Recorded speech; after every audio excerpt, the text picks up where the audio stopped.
Comedy's best kept secret tour. I'm Dan Frigolette. I'm here with Tumi Morake. Wait, did I? Yeah. What? Well, my name or your intro? All of it. You're on fire. So this is some behind the scenes shit. This is some inner shit, industry shit. We are between your two Netflix tapings. Yeah. So you film twice, and then they keep some version of both. Yeah. You're very relaxed right now. I am. You did a fantastic job. You were worried about one tiny thing that nobody knows happened, and it really didn't happen. It actually did happen. No, you lost your train of thought for a tenth of a second. Yeah. And then you got a laugh, and then you went right back into it. You were great. Yeah. You know what happens? I have this PA who lives in my head, and she just hands me files, and as I'm on stage, and I don't know what happened to her. I think she went to pee. Yeah. Or she got distracted, like she was on her phone. Yeah. And then she handed me an empty file. And I'm like, what is this? And she's like, oh my God. And then she went into a panic. No, that's what happens. And so we've all been there as performers. It's just like a tenth of a second. But then in our head we go, oh, I don't have the thing. Yeah. And we start panicking like we don't know how to do the thing that we know how to do. Yeah, I'm still shaking. Oh my God. So you didn't know what the next joke was for a second. Yeah. And then you told the crowd, I lost my train of thought. It's not funny. And then you got this fun, like, charismatic laugh moment. But then you went right back into your set. It was great. You're so sweet. It was. I was in the room. I was in the green room with a bunch of people, and nobody. I'm opening up a poll. Nobody was like, "Oh shit, she's done. She'll never work in this business again." There was nothing. If you're listening to this podcast right now, I need you to go onto Netflix, watch it, look for that moment, and then we'll put up a poll, and you will vote. Could you tell she lost her train of thought? No, you were great. No, you were great. And then it doesn't matter. So the beauty of doing it twice is that whatever you didn't like about the first one, you can change. But the magic of the first one is gone. Because, before we filmed, I'd actually made a... Why am I still shaking? I'd made a conscious decision that I want the first one to be the one that goes out. Because I feel like when you do something raw and fresh and unexpected, that's when the people get the realist view. Okay, but can I say something? Yeah, say it. So you've done the jokes before, right? Sort of. So you've done the jokes before, so they're not then they're not real in that sense, and they're gonna put a whole new audience in there. Yeah. So it's the same thing. It's the same fresh thing. It's not the same thing, Dan. I hope that's not how you treat your material. Because my gags, depending on where I do them, always feel new. Yeah. Because the nuance is different. Right. And I think especially now with being in North America, where I've never been. Right. And I need to get past the language nuance, the culture nuance, the recognizability. Because as a black woman from South Africa, I am not easily recognizable as opposed to a lot of the expats you find here. Right. So that makes the set completely new, whether or not I've done it before. Right. I get that. I like that you had to explain cuck. That's great. Yeah. And you know what? One of the first words I had to learn when I got to South Africa. Yeah. The thing with cuck is I've realized it's the one word I struggle to let go of. Like, yeah. Oh, it's so good. So many isms. It's not even that. It's such a good... We don't have anything in American English that is as good as cuck. Right? Because it's not actually like a swear. It's a swear word, right? But it's not as aggressive as some of the other ones that we have, and it can mean good and bad at the same time. Yeah. It's so fantastic. I love using it. I use it on stage, and that's why I was like sad to leave because I had figured out how to use cuck on stage, and then I gotta go. I gotta leave. It's so good. It's so good. It's such a good word. Yeah, it's a great word. I'm glad that you put it in there. I don't know. This is a really nice moment for me being able to hang out with you guys because I've seen what you guys can do in South Africa. I see the esteem that you guys have, what you're accomplishing. So to be able to come to Montreal and sort of see this whole thing through the lens of you guys is really special for me. Aww. Because South Africa has this like place in my heart because I went in January with no anticipation or expectation, and what I was given back from that comedy community was so much just warmth and so much, and I was so welcome. And it was, I got off stage the first time. They raised my pay and then told me that there's like 25 more shows that I can do. Yeah. Like in January. And then I came back in June and July. It's great. Sorry. We lovers. We are lovers. One thing I love about South Africa and South Africans is for all our sins, man, we are lovers. Yeah. We are all embracing. Yes. Yeah. So, deep breath. Take a deep breath. You're halfway done. You're halfway done with the thing that you came here to accomplish. That's And by the way, your laughs were humongous. You understand? Humongous. really? All of your laughs were huge. Oh wow, thanks. And it was great because we're in the green room watching. Yeah. So we have the audio there, Yeah. and we can hear through 2 doors the people laughing. So you got huge reactions, and the I'm crowd so loved you, grateful. and just the way an audience reacts to you is interesting because I've never seen that. Because I've seen you do your show, Yeah. right? And there's not really an audience there. There's people Yeah. that like hang out, Yeah. and they love you, and they're staring at you, and they're taking pictures of you while the thing's happening. But then to see a whole room of live people Yeah. is great. It's great. I actually, I was actually telling my manager that I really feel like I need to dedicate like the coming year to comedy, because I do so many things. Yeah. And I think comedy has become that neglected lover who's like, but why won't you love me? Right. When are we having dinner? It's tough, and it's like every year that you don't do as much as you. I can't relate to this because all I have right now is just traveling around and doing live comedy, but I was trying to do stuff where I was like an extra and trying to act, and it felt like it was taking away from my love. Like it's like, I was like on Boardwalk Empire set, and I was like all these episodes, but it's like they had me all day. To all that humility. But they had I was nobody on the show. Like, but it's that whole day that you devote to that, and it's like I'm skipping shows to like hang out and be and do these things, and it pulls in the wrong direction. You've been an extra, but you're so cute. No, it's great. Actually, I don't know if I've told this story in the podcast ever. My photos were so bad that I got called in to be like almost like a janitor. Like that was like what my job was supposed to be. I was supposed to be like a guy who was like a janitor in like the background. And then so I came into the wardrobe people, and they were looking at my file, and they were like, this doesn't make any sense. They literally were like, you're a gangster. Like, you need to be a gangster on this show. So they like bumped me to like some sort of businessman. Okay, nice. And then they dressed me as a businessman, and they're like, we need to bring you to like the guy who's oversees all of the thing, oversees all the wardrobe. And they knew, I didn't know what was happening at the time. They knew that they needed him to see me so that he could bump me to the next step.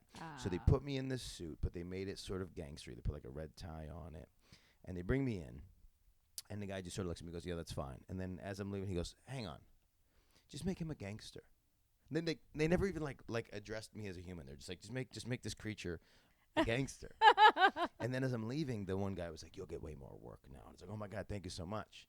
But for some reason, my photos were so terrible. They like had me as like. Have you fixed it? My photos? Yeah. Somewhat, yeah. What do you mean somewhat? Somewhat, yeah. I'm not very photogenic. I'm not. I have this thing. Which okay, next poll. No, I have this thing that I appreciate, which is like when somebody meets me and they look at my picture, they go, no, you're better in person, which is the better option. You don't want the photo to be better than the human. I work in a live field, so that's where I'd rather get the compliment in the while I'm in the room moment. Oh, is that why you have a podcast and you're not doing like a vlog so that people can like, oh, look at you? No, we're vlogging it right now. Oh snap, we are. Did you not know we were filming no, this whole time? I'm like lying back, chilling out. Oh my God, I'm like on TV, and I'm like, yeah, oh my God, you did. It's so funny how much you just changed when you found out we were filming with the camera. Honey, the switch is always ready. Are you kidding me? Oh my God. You're just chilling, yeah. So how do you feel? For real, how do you feel? I'm relieved. I'm past the first one, yeah. But now I'm like, oh man, no, I better have fun with the next one. No, you're gonna crush. You're gonna crush. And it's a perfect room. It's a really beautiful set, really beautiful Yeah. shots. I like the audience size as well. It's like It's perfect. bite size, you Yeah. know. Well, it's And- it's 150 people, which is the right amount of people for the sounds of what laughter Yeah. looks like. and And- it's so diverse. but it It's feels very intimate too. Montreal. It's Yes. very Yes. mixed, which I love melting pots because then I feel like I'm in a familiar space because South Right. Africa is like that. You never know who you are speaking to at any given Yeah. moment. You know what I mean? Right. Well, that's what's fantastic about South Africa is there's like multiple languages being spoken all around you at all times. Yeah. And even when you're in the moment, you know that the person you're talking to speaks another 2 languages. Yeah, like we speak the way we drive. We're just Yeah. always changing lanes. Did I finally have this experience? I was trying to think because I was having. Yeah. There's this human thing that happens where people want to race all the time, like on the road. If you just like pull up next to somebody, like Don't say people, say guys. Oh, I don't. Maybe Women are not that no, silly. No, that's not true. It's very male. That's not true. It's very male. Fine, it's all dudes. But yeah, there was this guy almost hit pedestrians because he wanted to beat me off the line at the stoplight in South Africa. There was 3 people crossing the street, and they had already crossed past me, and then I Yeah. started going, and then he almost hit these people. And I was like, I was not in like a car that I'm not racing anybody. Yeah. I'm just going to a thing. Yeah. It was crazy. What if he was just a really bad driver? Yeah, that's Why that's are you who they making it are. about you? How do you know they wanted to race you? What if Because they it were was just a really bad multiple driver? stoplights. Because I checked on the next one. Oh, so you started this shit actually? No. Because he probably found you looking at him and was like, "Oh, it's I a didn't look at him. challenge. I didn't look at It's a him. No, he was challenge." what do you guys call it? A bucky? Oh, He wow. was in a bucky. So the personality of a Wow. person who drives a bucky, which is our miniature pickup truck, who it's a weird personality type. It's like it's this masculine thing, but it's like anti-masculine. So when do you go home?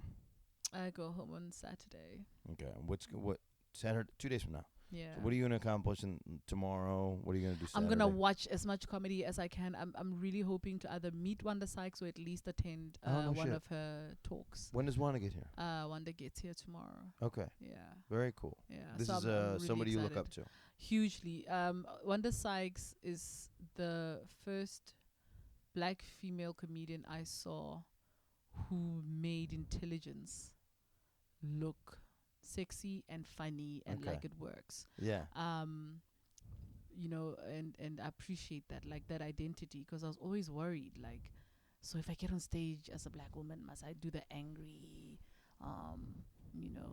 ghetto vibe? Yeah. And she does no, that's a signature perhaps of where I'm from, but I'm quite politically tuned in. Yeah. I'm quite socially tuned in, and I love that. I love stuff that's low key activist. Yeah, Wanda's got this thing where it's almost like she can call out your bullshit with like a sound. Yeah. Like there's this thing where it's Yeah. like she'll say something that's supposed to be a fact, and then she'll just make a sound, and then as the listener you call the entire thing into question. Yeah. And then she like explains it. It's kind of brilliant. Yeah, not a lot of Yeah. people have that thing. Yeah. Oh, that's great. So I'm gonna watch her. I'm hoping to catch Loyiso Gola in the ethnic show. Yeah. But I really want to take in as much of this as possible. And the rest of the people on that show are fantastic, by the way. I know all the people Yeah. on that show. So it's Mateo Lane is a New York guy. It's Orny Adams, L.A. guy, and it's Gina Brion. I don't know where Gina is anymore. I know she was writing for that Kevin James show. So that's a really the ethnic show. The people that lineup is fantastic. Yeah. I haven't seen. I just realized it right now. I interviewed Luiso. I haven't seen him do comedy. Oh Luiso my Gola. word, he is quite a thing to watch. That's what they say. Yeah. Oh my yeah. god. Yeah. I He really- he makes you feel like you're inconveniencing me by making me have to tell you this shit, but I'm gonna tell you some shit. Yeah. I love watching that. Interesting. About him. Yeah, because you almost feel like you want to go.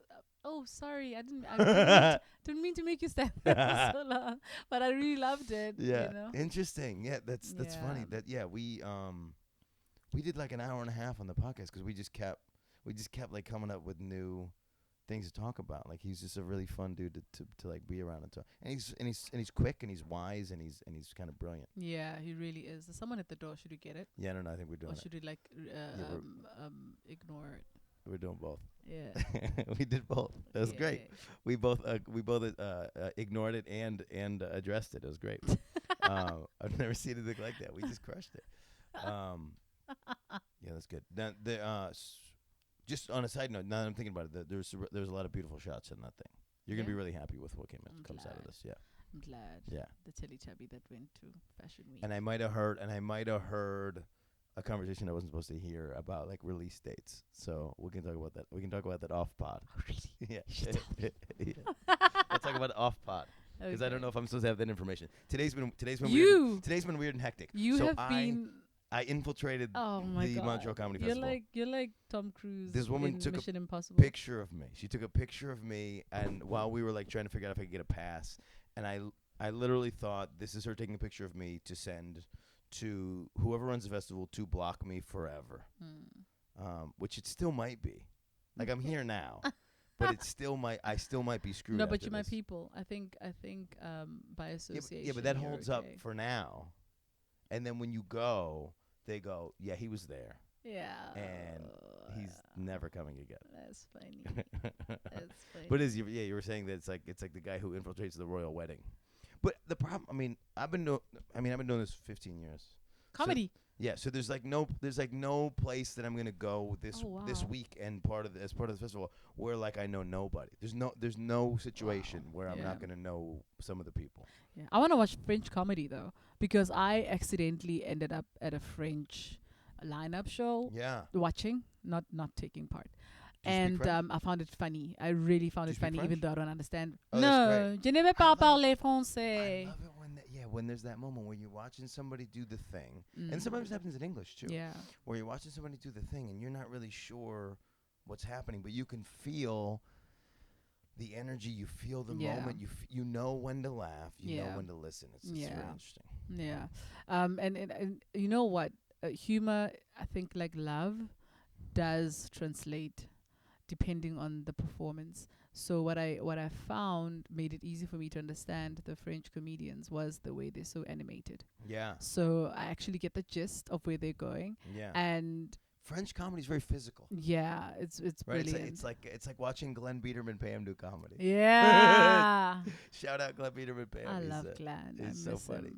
I miss him. He's like, so I tell him I have to leave. I have to let him do the show with a stand-in because I have to go, shoot my Netflix special. The first thing he says is, "But don't you need to warm my bag?" Like, I'm happy to be. I love this guy. He's so cool. Oh, that's so funny. Wait, the show's happening without you? Yeah. Who's hosting? Fresh. I don't know Fresh. He's a huge DJ back home. Yeah. Oh, no way. Yeah. Oh, I didn't know that. Yeah, he's a breakfast You literally show DJ. do a band in your television show to come and do this. That's fantastic.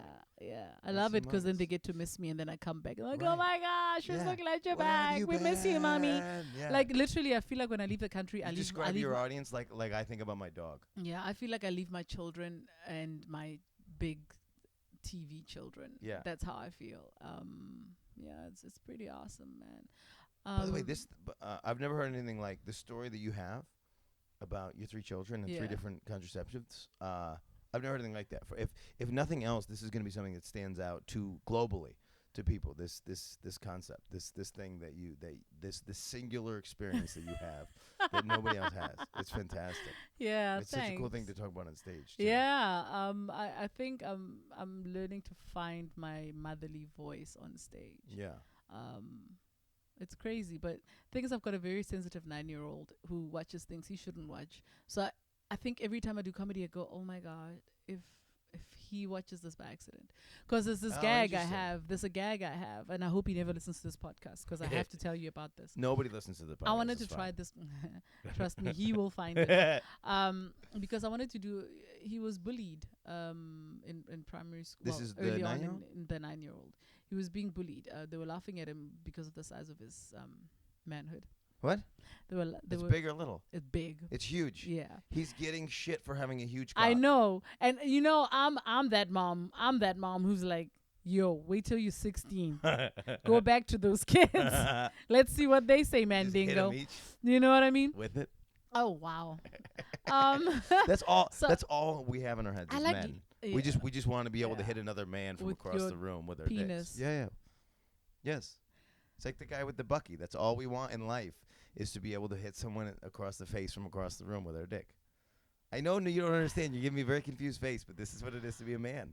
Wow. Yeah. So I wanted to actually, because I wanted to do a gag about it. Like, like how am I gonna address it? Because I want to do a gag. Because I remember that's what my husband and I were saying. We were like, so how are we gonna report this at school? Because it was around the time also that there was a lot of bullying happening in that school. We took him out of that school though, because it really had a problem. It is a strange thing to have to complain about. Yeah, so I was like, I can imagine being that parent going, I'm sorry, on the bullying matter, I really have a big problem, and literally, and if you guys can't address it, you guys need to understand we need to fix it, because I can't send my child to the big dick school because the big dick school is like too far from the house, and this little dick school is the closest school. So I need y'all to address this. No, I like the thing where like they're bullying my son, and they're like, what specifically did they say about him? Well, it's really not his fault. He gets it from his dad. So this is crazy. Yeah. Why are they seeing his dick? I don't understand. Because and the boys are changing. No. At sports. No. You didn't do sports as I never saw another boy naked in school. Oh, really? No, life. when they go swimming. Because when they go swimming, then they have to change into their swimming shorts. And so they did that to him. But in this new school, I'm so glad they haven't done that to him. So I'm assuming everyone's packing. They're either that or they're just in shock. Like they're finally at the age where they're like, oh, wait a minute. I got some catching up to do. Like he's the tallest kid in school. You know what kills me though, right? So that was gonna give him a complex, but then I proper told him straight up. I was like, dude. So he came home and he was crying. He basically came home crying about how his dick is too big. Yeah. This is such a weird. I know, right? This is gonna be a great. Yeah. Yeah. This is great. And I can't believe you're not talking about this on stage already. This is fantastic. Yeah. Thing is, I still have to decide how I'm gonna do it. I might have to say somebody else and pretend I'm talking about somebody else. So that if he hears it, I don't want to upset him. He's really sensitive. Oh, you're worried about him. I'm worried about him. Well, because he needs to come around so that everybody knows how positive it is. Yeah. Because if he sees an audience also like. But I don't think my son would want the world knowing he has a big dick yet. Yes, he but will. the 6-year-old. Yes, he absolutely will. But here's the funny thing: the 6-year-old, right, my second born. Yeah. He is very playful. Yeah. And in that same time frame that we were having this big dick issue with the brother. Everybody knows. The whole family. No, well, my husband and I, and the brother, his siblings don't know. Okay. But his younger brother had put ribbons on his dick, and he was dancing around with it. And I was finished, and I was like, why can't your brother be at home with his dick like you are? Like he literally took his little sister's ribbon and put it on his penis. Yeah. And he just started swiggling it around. He was helicoptering around the building? Yeah, like who are these helicoptering around the building. That's funny. Who are these giant dick babies? God, This I was is so ridiculous. finished. It was the funniest thing I've seen in such a long time. That's so funny. Oh my God. And he wasn't embarrassed that I caught him doing it. He was just like dancing with this thing. So you walked in, he was doing the thing, and then there was like a second, and then he kept going. And then he keeps going. Oh, that's so fantastic. Once I figured out that like, if you own the moment, you can't be embarrassed. Yeah. That's like one of the keys to life. That's true. Not being embarrassed is one of the keys to life. If nothing can ever happen to you that makes you embarrassed, you have a greater you have a greater chance of like happiness. That is so true. But maybe that's why he's like that, Because this is the kid that nearly didn't make it. My kid was in ICU and he was born. Oh, no. Yeah, for like what 2 happened? weeks. He was in distress. His heart kept stopping when I was in labor. Yeah. Yeah, so we had to go for emergency cesarean section. And he was in ICU for like... He had lumbar puncture when he was like 2 days old, bruh. How does that happen?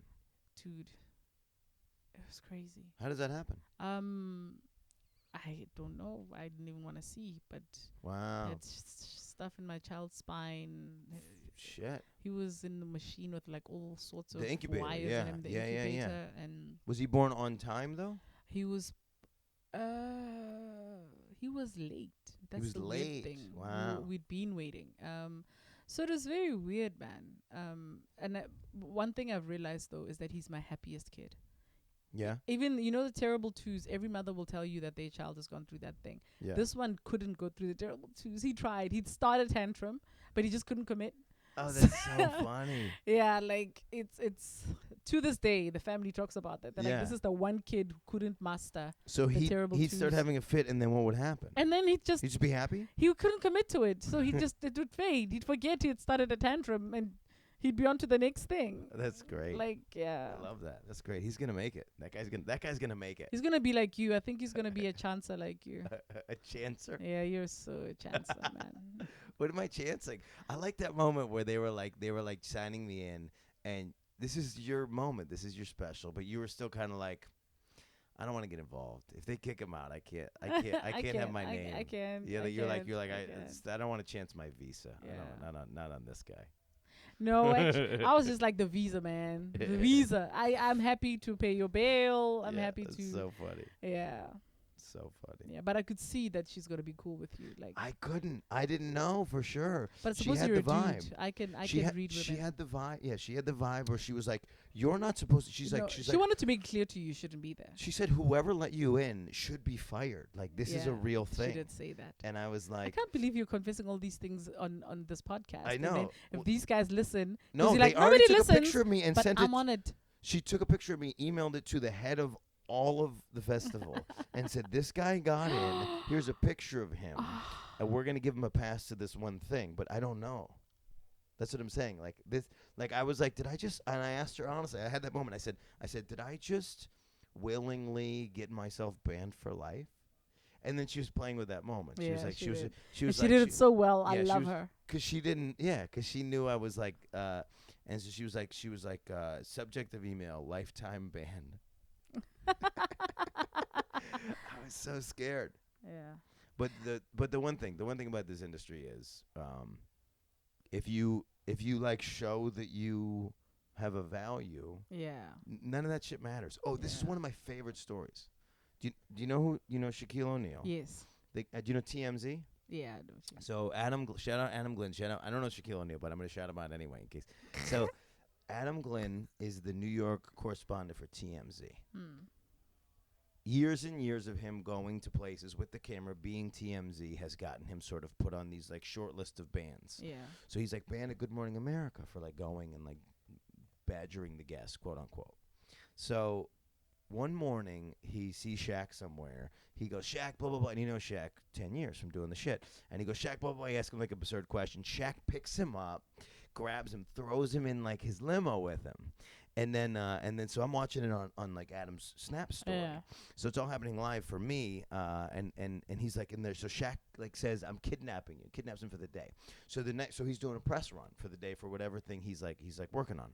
So the next stop is Good Morning America. So now he's in the green room like I am with you at Good Morning America. One of the producers comes in and goes, "Shaq, good to see you, whatever." He's like, "We just got to talk.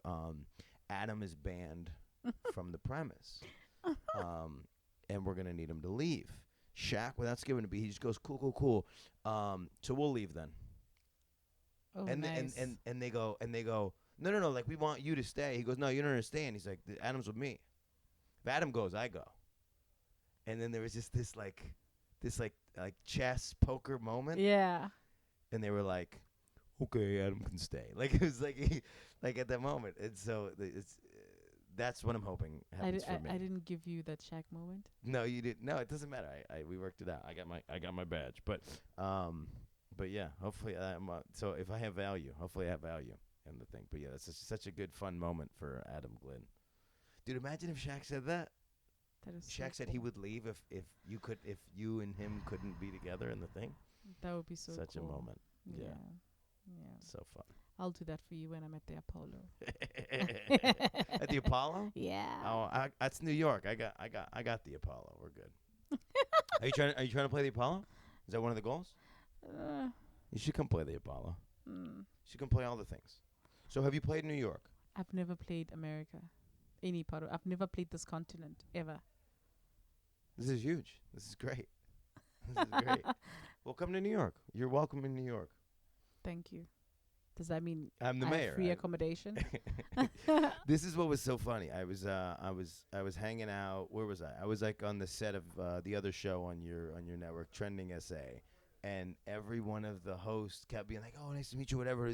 So they're like, "You live in New York, huh?" I was like, "Yeah," and they're like, "So I'm coming."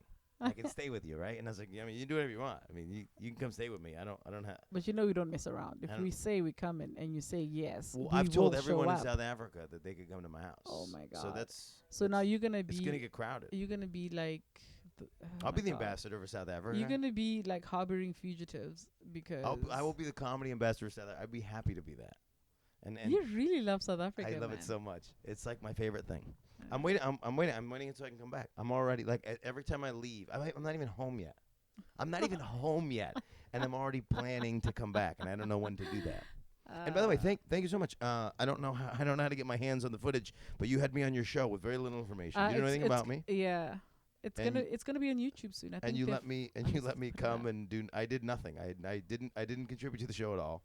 I was on there with two very like powerful rappers that like came on that have huge followings across the world and in South Africa, and then you just brought me on, and I was terrible. You are like have you watched Deadpool 2? Yeah. You're like that girl whose superpower is good luck. I think your superpower is good luck. It's terrible. It's like the worst compliment I've ever gotten. Why? No, really, because I mean, because initially when I was told about you, I was like, that's a random comedian. Yeah. You want me to put them on my show? Why? Yeah. But then, when I found out about your podcast and that you interview porn stars and that you'd been there before. That was the thing? And then I was like, oh my God. And they said, okay, show me a picture. Is it at least cute? And then I was like, ladies, yes. So I was like, okay. Yeah, I was only, what did I do? I tweeted a couple things. Yeah, I like eye candy. Eye candy's good. Yeah, you talk about sex a lot on your show. No, I do not. You do. The whole show was about how hot all the other dudes on the show were. By the way, that guy was beautiful. Whoever was sitting next to me. Yeah, he was really beautiful. But I mean, my show is not about sex. It's not about sex, but you're not shy about the thing. It's way more like open that you'll call. This is what I love about South Africa. Is that like women will actually compliment men. That's not a thing. Really? That happens in the U.S. or even in Britain. I just spent 2 weeks in Britain. Like the whole thing is a poker game of women pretending like they're not attracted to men. Really? They're like, oh my God, you like so fit. They don't. Yeah, they're not. It's just it's literally like if I go on the dating sites and I'll go on. Now we've matched. Oh shit. And I compliment the lady. And then she'll go, "Oh, I only swiped for your dog." Like this is like the most common opening line that people say to me. So, Dad, I'm so shocked right now. You live on dating sites? Really? You meet so many people what you took from every day? Yeah, I can't believe. Why are you on dating sites? Because I have a lot of rules to dating, and one of them is like I don't fuck the audience. Oh wow! Then you're never gonna fuck because everyone's your audience. Right. So I'm only in places for like 1-2 days at a time when I'm in the U.S. Like I'm doing 30 days in August. I'm only in the city for one night. God, who? And I don't.